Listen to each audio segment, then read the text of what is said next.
The then government in mid-60s probably understood the problem. To some extent, it may arise with regard to pollution of water.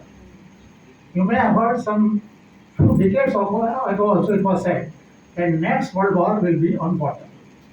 This is going on for several decades, not only today or last decade. So in mid-60s, the government of India prepared a draft with regard to control of pollution of water in the river, stream, etc., and circulated that draft to all the states, seeking their opinion. Because it was considered that water is in the state list, and therefore the central may not frame a law on the subject. After 1970, this draft remained pending. The state did not respond, and after 1972 Stockholm resolution, the matter took place. Many of the states then responded, and then we saw the birth of 1974 Water Act. Now that legislation you will find was very clumsy. It was virtually a half-hearted legislation. Did not cover the entire aspect of environment. After 1974 enactment, very few matters arose out of that act where the violations were alleged or action was taken. Virtually, the situation remained the same even after this enactment for quite a long time. Then it was realized that the water protection is not sufficient. Then Air Act was enacted. It is also virtually pari materia to the provisions of Water Act, virtually. But it was also in the same manner not a foolproof legislation and did not give the complete answer to protection of environment. Then a small act with wide powers was enacted in 1986, that is Environmental Protection Act 1986. With regard to the forest, the Wildlife Act was enacted, but it was for the protection of wildlife. So with regard to forest in 1980, the act was enacted, but there also you will find the procedure is such that compliance of that act is very cumbersome. Now, all these enactments by itself are not sufficient.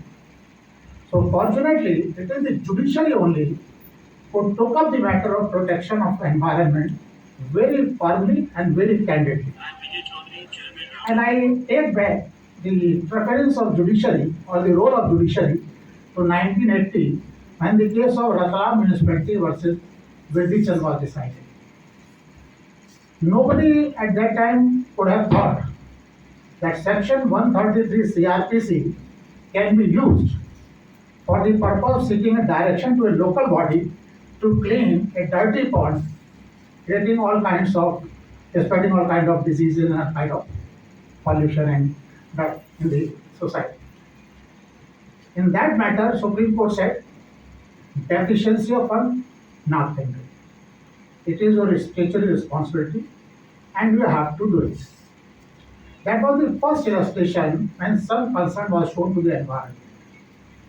Thereafter, we see a lot of judgments of Supreme Court, one by one, oleum gas or gas matter or all subsequent matter. I am not naming the judgments at the moment. What I am saying that the law of environment in India basically has been developed by virtue of the various judgments rendered by Supreme Court from time to time. Maybe some of the judgments can be criticized that they are not in terms or or not consistent with the earlier view or this view or that view. That always happens. But the fact remains that so far as the environment development is concerned, law pertaining to environment, it has been developed and enforced by the judiciary.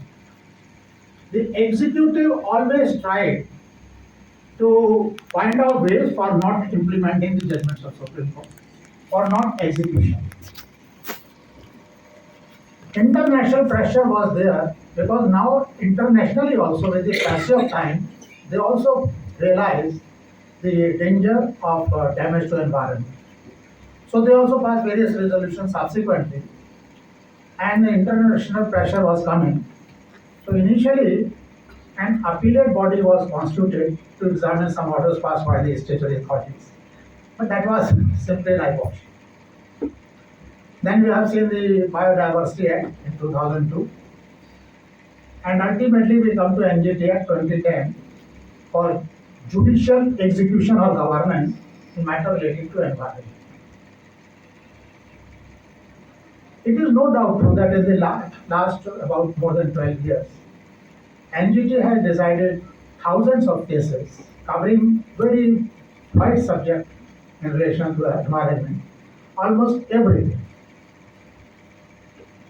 They have applied the principles recognized for initially the principles of polluters pay, precautionary principle, and doctrine of trust, intergenerational equity, sustainable development, all were explained by Supreme Court. But for the first time, the principle of sustainable development, precautionary principle, and polluters pay principle has been incorporated in Section 20 of NGT Act for the first time. Still, some of the principles are not included, though we are following and applying by virtue of Supreme Court judgments. Now, so what is the adjudicatory part is concerned, the governance is there. I may give you just one or two illustrations. Across the country, there is a huge problem of handling and management of solid waste and discharge of seawater. I'm not talking about industrial or other effluent. Discharge of seawater and handling of solid waste is a very big problem. Across the country, 56,000 MLD sewage. MLD means million liter per day. 56,000 MLD untreated sewage is being directly discharged in various rivers. And more than 18 crore tons of legacy waste is lying unprocessed here, there, across the country, which despite of various orders passed by the courts, the states are not able to manage.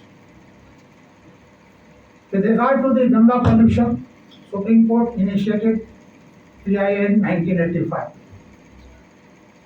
Continuing the matter for 30 years in Supreme Court, and when they failed to get any substantive result in the matter, they transferred the writ petition to NGT and said, now you monitor. Our recent chairman who has retired, he also disposed of the matter in 2017 or 18, saying now the chief secretaries of the various states will look after the matter and a high-powered committee will be constituted. Very recently, Supreme Court has remanded the matter, saying no, NGT should continue to monitor.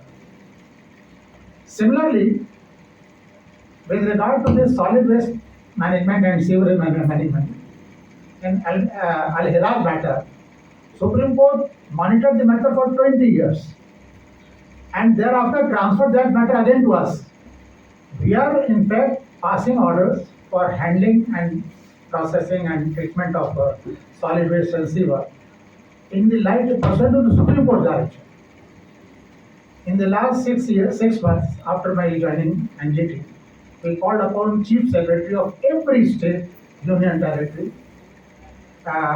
one day in a week, discuss the matter. More than 79,000 crores of environment compensation has been imposed on various states. Some of the states have paid it. For example, and luckily, the state of West Bengal has paid 3,500 crores.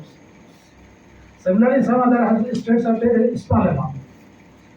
Two states, the state of Rajasthan and someone else, they have got a stay order from Supreme Court regarding payment of compensation. And rest have not bothered for payment. Now the problem is execution. Meaning the governance which has to be seen by the executive. Orders are there. If our orders passed by judiciary are compared even up to 50%, I am sure I can assure you, you will find a sea change in the environmental clearance and every aspect. But even 10 or 20% compliance is not there. Now under NGT Act, everybody says NGT Act is a very noble initiative on the part of the government and very strong act. But unfortunately, I am bound to say, and with responsibility, I am saying, it is again an half-hearted legislation. Provisions are made for adjudication, but there is no effective measure for its execution. Adjudication आप कर दीजिए, जितने order चाहे कर दीजिए और उसको धर दीजिए, जब उसको लागू करने की बात आएगी तो देखेंगे कौन करेगा. There are two provisions for execution, section 25 and 26. 25 says that the order of tribunal NGT shall be executed like a decree of a civil court. Now you better know, it is very easy to get a civil suit decided in the court, but the execution of decree is the most difficult task. Every judicial officer says 10, 20, 30 years suit may be decided, but its execution, and it will be completed, nobody knows how many generations. Now that is the procedure which has been applied to us, that you can follow that procedure. That is order 21 and so on. There is an alternative also. If you are already full of the material or already heavily loaded, you can send the execution application to district court for its execution in the same manner. Now I leave to you whether it can be executed or not. Now second provision is section 26. Section 26 is very strongly worded. It says that violation of the orders of tribunal is an offence, and the penalty besides imprisonment is 10 crore penalty fine upon the individual, up to 10 crore fine up to the individual, and 100 crore up to the corporate bodies or the departments. And if the violation continues, then 1 crore per day in respect to individual and 10 crore per day in respect to the corporate bodies. Obviously, it is a very strong provision, and if this power is available to us, we can get every order executed. But unfortunately, here also the provision is there, but we cannot do it. What has to be done? An application of criminal prosecution has to be filed before the magistrate concerned under section 30. First class magistrate or metropolitan magistrate will take up the matter, will try the matter as a criminal case, and thereafter he will pass the order. Now, can you imagine any magistrate imposing fine of crores of rupees? I am quite sure till date nobody has ever done across the country. So both the provisions are virtually impracticable and difficult to get the orders executed. What they have done in respect to other bodies like Central Administrative Tribunal, power of contempt has been given under section 70. But similar power has not been given to NGT under the NGT Act 2010. Why? We don't know.